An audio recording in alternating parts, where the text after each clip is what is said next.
welcome back to Forza Horizon 5 with another Baja build. This is the Lamborghini Miura, and I chose this vehicle for several reasons. The first of which is our second ever Italian car. If you exclude the Sierra, it's our first mid-engine car, and it's our first V12. So this is a lot of firsts, and the Miura is notoriously good in A-Class. Now normally that is road racing, but maybe the Miura will do well off-road. I don't know, actually. We can't actually swap the engine, I guess. Okay. We do have to ruin this gorgeous sign. At least it's not a gaudy wing on it, just a ducktail. Off-road tires. We are still in B-Class with massive off-road tires, I will add. It is very low, though. And that is a concern. It might get bounced around a bit. I mean, that is rally suspension. That's not very high.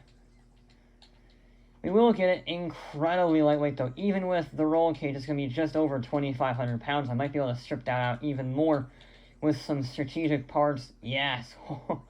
That saves almost 100. That saves over 50 pounds. Just with that. Yes, that is what I want. That is what I want. That is what I need. We're already up to 400 horsepower.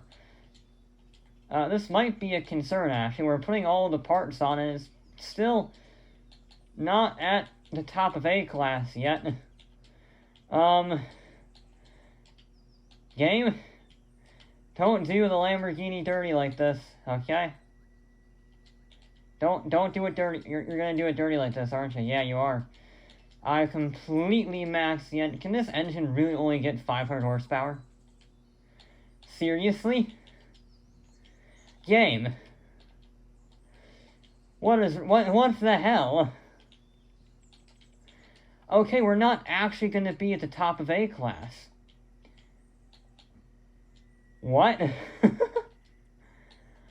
Why? You know what? We're just gonna throw some lightweight wheels on it, because honestly, what the hell?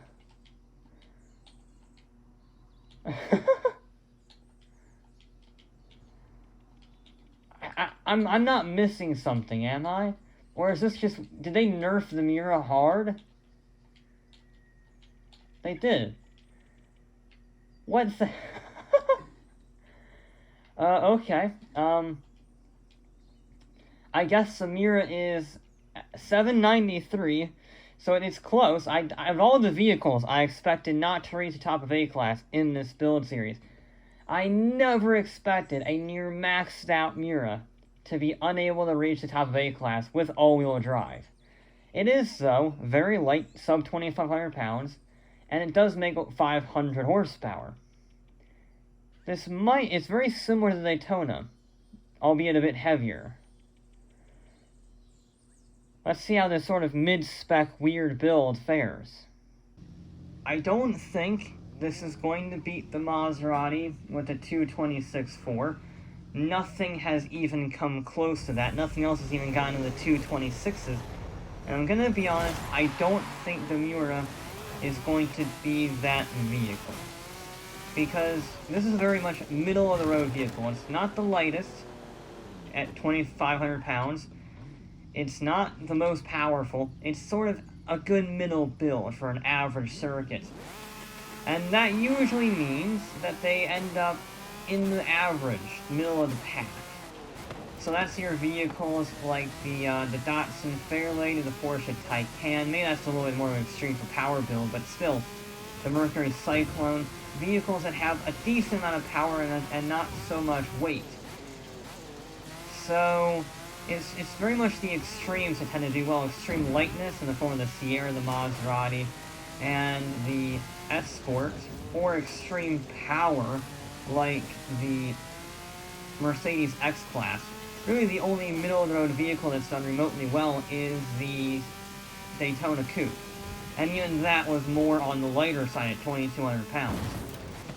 That being said, though, the Maserati, the Miura is very nice to drive. I immediately like how grippy this vehicle is. It gets no oversteer. It just darts into the corner. I mean, I can carry insane speed through that section. That is my first run through that gate, and I'm already taking it at almost 100 miles an hour. Oh, I locked up on the sand, but it allows me to get a good exit, so I'm not gonna complain too much. Good flight path, surprisingly good flight path. A little bit of understeer. But all in all, it's not unmanageable, I think. It's not as understeery as the Taycan, not as understeery as the Maserati, which is good. Yeah, all I can say is that the grip level is astonishing. The Miura's always been a grip monster, which is probably why they nerfed it so much, so it can't get to the top of A-class. Because remember, this vehicle is at a deficit. It is technically speaking 7 PI down on everything else on this table.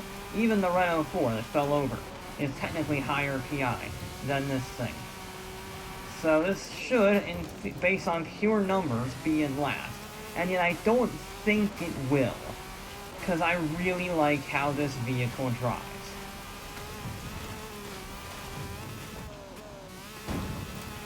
Oh, that's one fourth in there. Oh my god.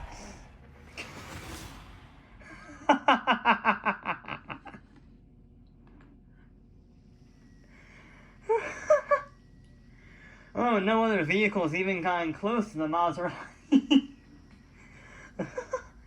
First run, it did a 226.5. Granted, it was a pretty much perfect first run, but Jesus Christ.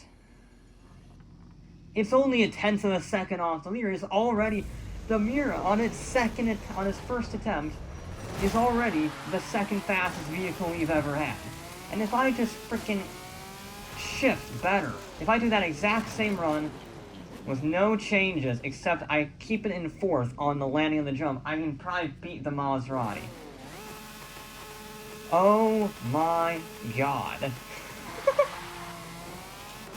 That is stupid. Okay. Yeah. Simple objective now. Win. We're already the second best vehicle ever, so now I just have to brake later and be braver. Which is kind of crazy to think about, because this vehicle is technically speaking the lowest PI vehicle we've ever had, and this just goes to show how little PI means sometimes. Because this thing is amazing to drive. It's flat out through that corner. A little wide, but I can fix it. I can get it back onto correction. Oh, that's insane. I was expecting it to slide a little bit on the landing, and it didn't. And I still made the chicane with time for the hairpin.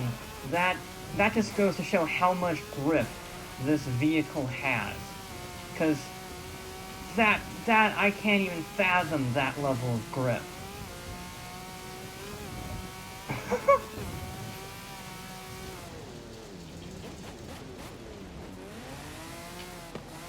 Oh, I'm all out of shape. Okay. Brakes are also incredibly good, as it turns out.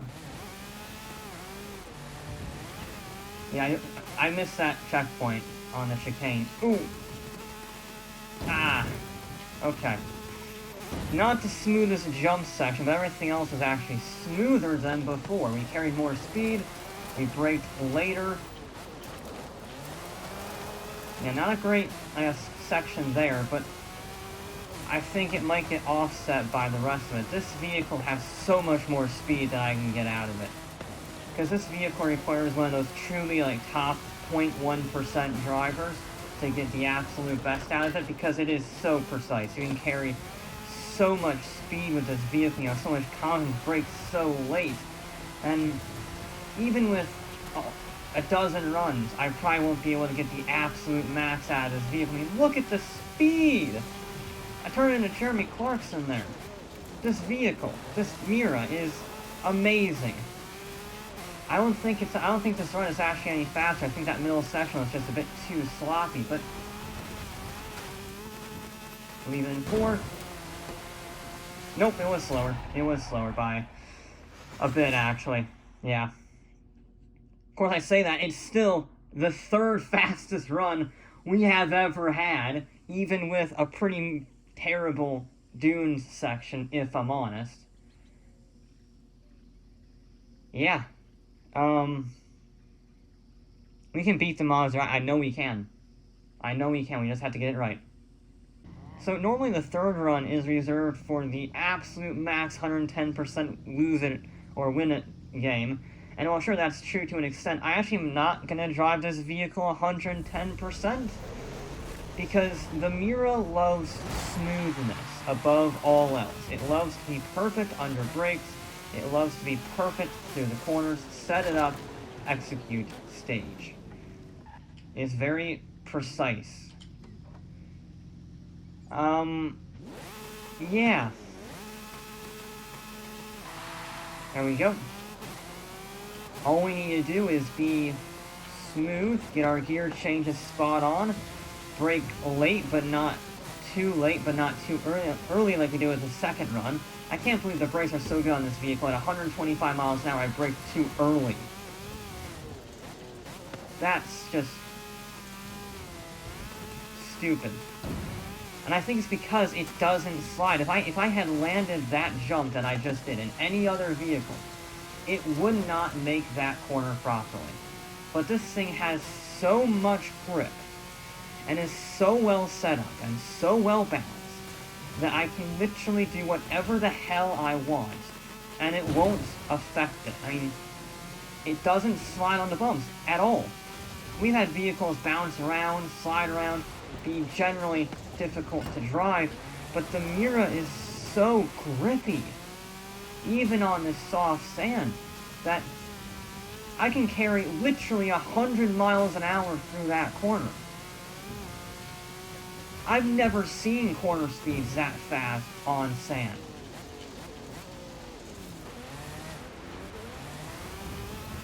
I'm astounded by this vehicle. Better through there. Good landing. Not such a great there. We somehow got that checkpoint. We were a little wide, but honestly, I don't think it matters. Alright, that was better. We carried even more speed than last time. Like I said on the 2nd run, this is a vehicle that will only get faster the more times that you run it. Because you can carry so much corner speed and be so late under brakes that it literally doesn't matter.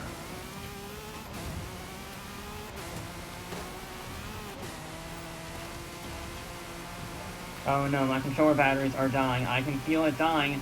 Just hold out for another few more minutes. Controller, you stop vibrating, which is really annoying, but god damn it.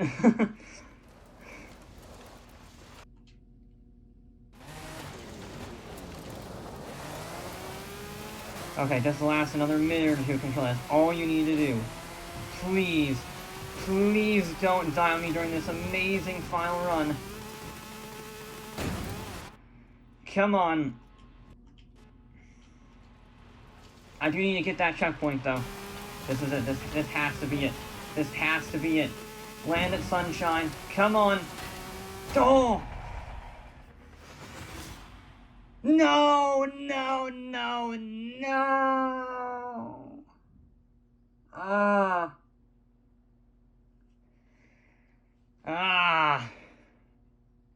It's practically identical. Oh. Damn, a 2:26.5. I tried so hard. Honestly, the first run and the 3rd run, I don't really have much to improve on those. The grip in the Miura is amazing. That is where it gets all of its speed. It carries so much corner speed. It can land the jumps so well that it can make up for the fact it doesn't have a great power-weight ratio. The Maserati had enough grip to offset its insane power-to-weight ratio. This thing has so much grip, it's the opposite way around. It has so much grip, it makes up for its average power-weight ratio. The Maserati has so much power that it makes up for its average grip. And yet they achieve essentially the same times. And honestly, I think both those vehicles are my talent wall. When you get two runs that are practically identical in lap time, that is as far as you can get without immense practice. And obviously we only have 3 runs, so I think given the pace that I have had, that is 226.5 is my talent wall for the Miura. Like I said, you need to be a 0.1% player to get the most out of it, because it is a precision vehicle. You have to turn in exactly right to carry 100 plus miles an hour. You have to brake as late as possible and get the pressure perfect in order to maximize the efficiency of those incredible brakes. The speed isn't all that impressive, but the way it carries it is just mind-boggling. And on that last run, I probably braked a little early. That might be the only complaint about that last run, is on the opening jump. I braked a little early on the left-hand turn. But I had so much grip that even though I jumped wide, I didn't actually run wide because it just gripped up and carried the corner speed. I've never seen a vehicle do that. Even the Daytona Coupe couldn't do that, which is why this is half a second faster than the Daytona Coupe. The Miura is a monster. It's insane. I love how that car drives. And yet it's the least... Everything I said about it at the beginning was wrong. I said the suspension was too low to land the jumps adequately. It excelled at landing at jumps.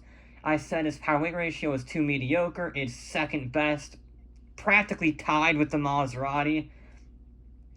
And I said that it can't reach the top of the class, so it's probably not going to do quite as well. And again, it's all but tied with the Maserati. And actually, to drive, I would prefer the Miura. So, the Maserati will likely take the victory for this car build series. But out of the top 2, the Miura is what I would rather have. Anyway, that'll be it for this episode of Forza Horizon 5. I'll be back with more.